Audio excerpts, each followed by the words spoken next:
A romance. There's something about it that's just so special, and if you can capture that lightning in a bottle moment when two people fall in love, you've got yourself a memorable show. Now, not all romance shows are the same, of course. It's a spectrum after all. But where do you lie on it? Well, starting at the center of the spectrum, you have pure romance, which I'm sorry to say is much rarer than you think. A good example would be The Angel Next Door Spoils Me Rotten. Now, there's two directions to move from here. You could either move towards the action side or towards the slice of life side.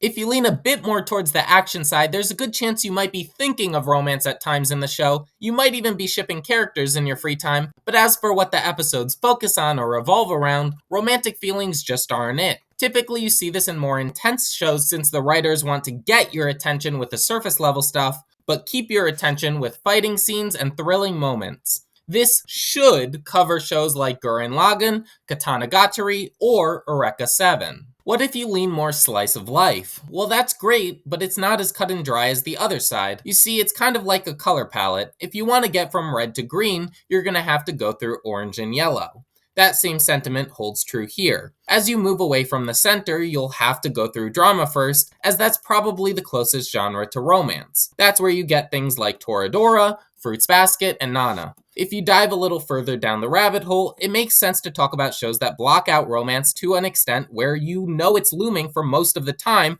but doesn't take front and center stage until it's convenient. These shows are more like Your Lie in April, Violet Evergarden, and Angel Beats. Overall, they're not terribly devoid of love, but they certainly don't make it as pronounced as other titles. Branching out even further are shows that somewhat give you the vibe that they might care about romance, but don't often make it known to their audience.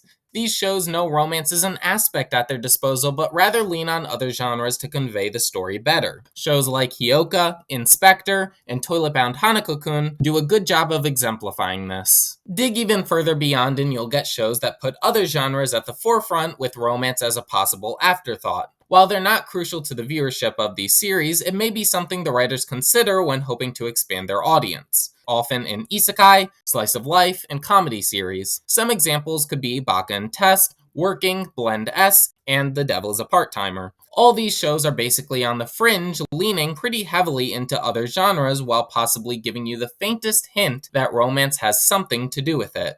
In the end, this was the best romance spectrum I could come up with. By no means is it perfect, but hopefully it identified a few variations in how far they branch from the core content. Let me know in the comments where you fall, and as always, I'll see you next time.